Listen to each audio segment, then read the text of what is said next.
नमस्कार दोस्तों। आज है 7 जनवरी 2022 और आज 7 जनवरी 2022 से करंट अफेयर्स के जितने भी इंपॉर्टेंट क्वेश्चन बन सकते हैं सारे मैं इस वीडियो में डिस्कस करेंगे और हर क्वेश्चन से रिलेटेड इंपॉर्टेंट फैक्ट्स भी मैं आपको बताऊंगा। दोस्तों, अगर आप इस चैनल पर पहली बार आए हैं, इसी तरह आप चाहते हैं कि हर एक अपडेट टाइम तक पहुंच जाए, तो चैनल को सब्सक्राइब करना न भूलें। तो दोस्तों, डेली मैं आपको लिए सुबह वीडियो बनाता हूँ, तो मेक श्योर आप भी अपना एक एक गोल तय करो। सुबह उठो, करंट अफेयर्स के वीडियोस देखो, नोट्स बनाओ, उनकी तैयारी करो, तभी आपको सफलता मिल पाएगी। तो दोस्तों, चलो शुरू करते हैं आज के करंट अफेयर्स के बारे में। तो आज हम पहले करंट अफेयर्स के जो इम्पोर्टेंट टॉपिक्स उनके बारे में डिस्कस करेंगे, देन हम उनके बारे में ब्रीफ से डिस्क्राइब करूंगा। तो पहला जो टॉपिक है वो है, हाल ही में जिस राज्य में एक वैज्ञानिक समूह ने 5G माइक्रोवेव अवशोषक विकसित किए हैं जो इलेक्ट्रोमैग्नेटिक विकिरण के विरुद्ध एक प्रभावी सुरक्षा कवच के रूप में काम कर सकते हैं। कहाँ? केरल। दूसरा जो टॉपिक है दोस्तों, कोरोना वायरस के ओमिक्रॉन वेरिएंट के प्रसार के क्रम में जिस देश में उभरे IHU नाम के एक नए स्ट्रेन की खोज से दुनिया भर में डर पैदा हो गया है। कौन सा देश है? फ्रांस। यानी IHU कहाँ आया है? फ्रांस में आया है। अगला जो टॉपिक है, रक्षा मंत्री राजनाथ सिंह ने हाल ही में जिस विश्वविद्यालय में Kalpana Chawla centre for research in science and technology का उद्घाटन किया है? चंडीगढ़ विश्वविद्यालय। अगला टॉपिक है, नागालैंड में सशस्त्र बल विशेष शक्तियां अधिनियम 1958 को 30 दिसंबर 2021 से जितने महीने के लिए बढ़ा दिया गया है? 6 महीने। इसके बारे में मैंने आपको पहले वीडियो बनाया था, और ये जैसे AFPA के नाम से है, आप जाकर वीडियो में देख सकते हैं। उसके बारे में ब्रीफ से मैंने डिस्कस किया है, आगे भी मैं आपको डिस्कस करूंगा। अगला जो टॉपिक है, विश्व युद्ध अनाथ दिवस जिस दिन मनाया जाता है? 6 जनवरी। ये एग्जाम में क्वेश्चन आ सकता है कि विश्व युद्ध अनाथ दिवस कब मनाया जाता है, तो आपका जवाब होगा 6 जनवरी। अगला जो टॉपिक है, अंतर्राष्ट्रीय सौर गठबंधन ISA में जो देश नए सदस्य के रूप में जुड़ गए हैं? Antigua and Barbuda. तो एंटीगुआ और बारबुडा जुड़ गए हैं। अगला जो टॉपिक है, विनोद कन्नन ने जिस एयरलाइंस के मुख्य कार्यपालक अधिकारी CEO का पदभार संभाला है? कौन सी एयरलाइंस है? विस्तारा, यानी विस्तारा के बारे में।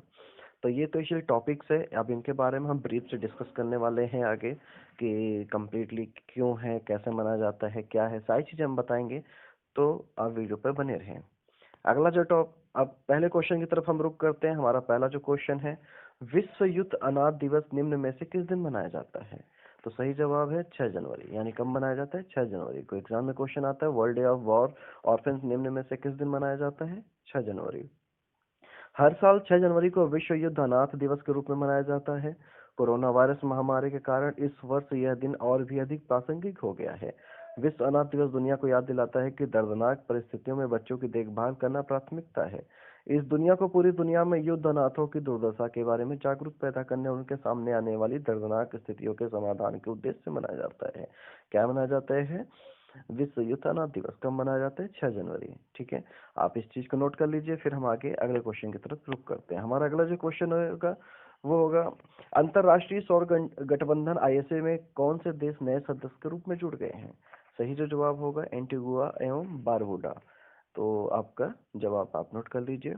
अब इसके बारे में मैं डिस्क्राइब करता हूँ। अंतरराष्ट्रीय सौर गठबंधन ISA में शामिल होने वाले 102वां देश एंटीगुआ एंड बारबुडा बन गया है। गुयाना में भारतीय उच्चायोग ने ट्वीट करते हुए ये जानकारी दी और फ्रेमवर्क समझौते पर दस्तखत किए। भारतीय उच्चायुक्त डॉक्टर KJ श्रीनिवास की मौजूदगी में एंटीगुआ एवं बारबुडा अंतर्राष्ट्रीय सौर ढांचे में शामिल हुए।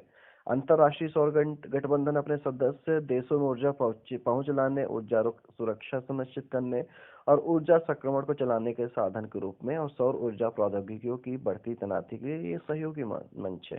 तो एग्जाम में बस आपसे यही क्वेश्चन आ सकता है कि अंतर्राष्ट्रीय सौर गठबंधन ISA में कौन, या आपसे अंतर्राष्ट्रीय सौर गठबंधन पूछ ले, ISA पूछ ले, में कौन से देश नए सदस्य के रूप में जुड़ गए हैं? तो याद रखना एंटीगुआ एंड बारबुडा। ठीक है, अगले क्वेश्चन की तरफ चलते हैं। अगला जो क्वेश्चन है वो है, विनोद कन्नन ने किस एयरलाइंस के मुख्य कार्यपालक अधिकारी CEO का पदभार संभाला है? यानी विनोद कन्नन किस एयरलाइंस के CEO बने हैं? तो सही जवाब होगा विस्तारा। विस्तारा। विनोद कन्नन कौन है? विनोद कन्नन ने विस्तारा एयरलाइन के मुख्य कार्यपालक अधिकारी CEO का पदभार संभाल लिया है। कन्नन ने लेस्ली थंग का स्थान ले लिया है। पहले कौन था? लेस्ली थंग। पहले CEO कौन था? लेस्ली थंग।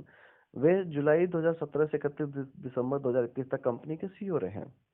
कंपनी ने कहा। इसके साथ ही दीपक राजावत को पदोन्नत कर विस्तारा का मुख्य वाणिज्यिक अधिकारी सीईओ बनाया गया है। कन्नन जून 2019 में मुख्य रणनीति अधिकारी के रूप में विस्तारा से जुड़े थे। कब जुड़े थे? जून 2019 में मुख्य सलाहकार के रूप में जुड़े थे। अब क्या बन गए हैं? विस्तारा के सीईओ बन गए हैं। ओके, हम अगले क्वेश्चन की तरफ चलते हैं। हमारा अगला जो क्वेश्चन है, किस वयोवृद्ध स्वतंत्रता सेनानी और पूर्व भाजपा नेता का 107 वर्ष की उम्र में निधन हो गया? आपका सही जवाब होगा अय्यप्पन पिल्लई। अय्यप्पन पिल्लई कौन है? आप फोटो में देख सकते हैं। अय्यप्पन पिल्लई ये हैं। मैंने इनके लिए अलग से एक इमेज सेट किया है। रेस्ट इन पीस, भगवान इनकी आत्मा को शांति दे। चलो इनके बारे में जानते हैं। स्वतंत्रता सेनानी, जाने माने वकील और भारतीय जनता पार्टी भाजपा के नेता अय्यप्पन पिल्लई का उम्र संबंधी बीमारियों के कारण निधन हो गया। वो 107 वर्ष के थे। कितने साल के थे? 107 वर्ष के थे।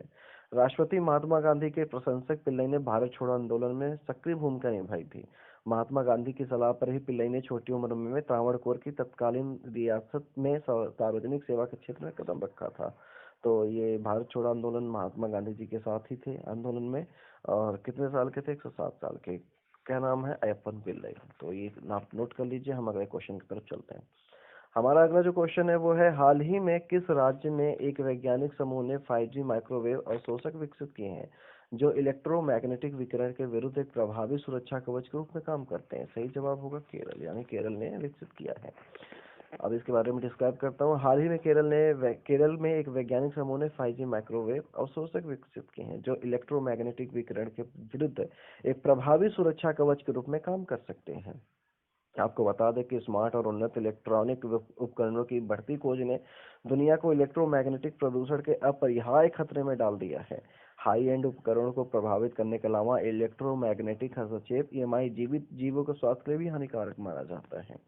क्या है? ये है, आप चेक कर लीजिए। एग्जाम में यही क्वेश्चन आ सकता है। 5G माइक्रोवेव अवशोषक कितने विकसित किया है? आपका जवाब होगा केरल ने विकसित किया है। अगले क्वेश्चन की तरफ चलते हैं। अगला जो क्वेश्चन है, कोरोना वायरस के ओमिक्रॉन वेरिएंट के प्रसार के क्रम में किस देश में उभरे IHU नाम के एक नए स्ट्रेन की खोज से दुनिया में डर पैदा हो गया है? सही जो जवाब है वो क्या है? फ्रांस। फ्रांस में एक नया वेरिएंट पाया गया है, यानी कि ओमिक्रॉन वेरिएंट के प्रसार के क्रम में अभी ओमिक्रॉन चल रहा है, अभी एक नया वेरिएंट मिला है फ्रांस। कोरोना के इमेज को आप देख सकते हो, क्योंकि अलग अलग जीनोम्स में होते हैं, DNA होता है, अलग अलग ये अपना चेकआउट कर लेते हैं, अपने अलग अपना वेरिएंट बना लेते हैं। चलो इसके बारे में डिस्कस करते हैं। तो कोरोना वायरस के ओमिक्रॉन वेरिएंट के प्रसार के क्रम में फ्रांस में उभरे IHU नाम के एक नए स्ट्रेन की खोज से दुनिया भर में डर पैदा हो गया है।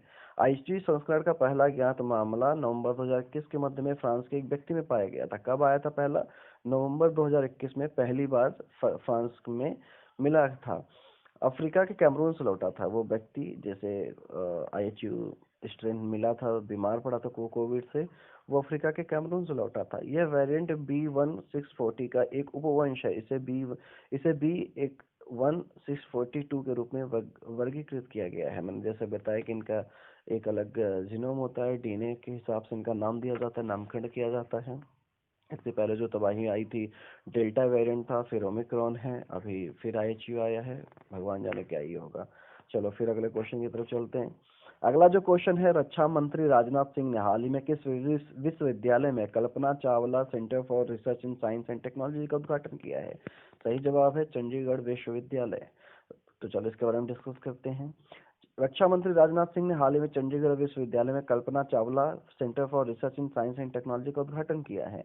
अंतरिक्ष विज्ञान, उपग्रह विकास और अंतरिक्ष अनुसंधान में भविष्य की चुनौतियों का सामना करने के लिए छात्रों को प्रशिक्षण देने के उद्देश्य से नया अंतरिक्ष विज्ञान अनुसंधान केंद्र स्थापित किया गया है। यह केंद्र चंडीगढ़ विश्वविद्यालय के छात्रों द्वारा निर्मित उपग्रह के लिए ग्राउंड कंट्रोल स्टेशन के रूप में कार्य करेगा। तो कहाँ हुआ है? चंडीगढ़ विश्वविद्यालय। इंपॉर्टेंट यही पूछा, दो क्वेश्चन पूछा जा सकता है कि किसने किया है, वो रक्षा मंत्री राजनाथ सिंह ने किया है, या फिर किस विश्वविद्यालय में हुआ है? चंडीगढ़ विश्वविद्यालय में हुआ है।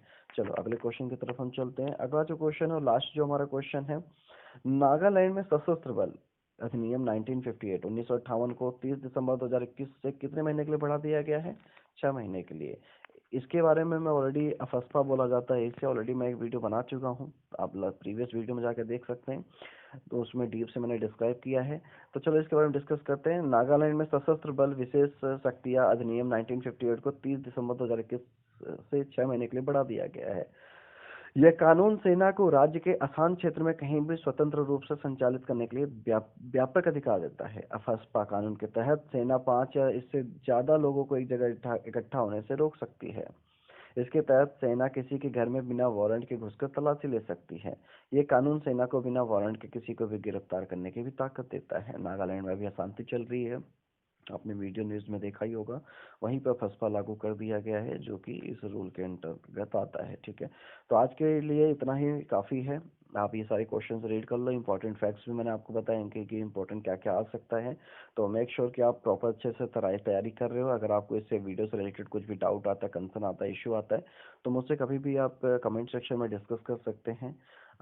कुछ भी आपको डाउट हो, क्वेश्चन नहीं समझ में आ रहा है या फिर कुछ पीडीएफ चाहिए, ठीक है, नोट्स चाहिए, कुछ भी आप हो तो कमेंट सेक्शन में आप मुझसे मांग सकते हैं। तब तक के लिए जय हिंद।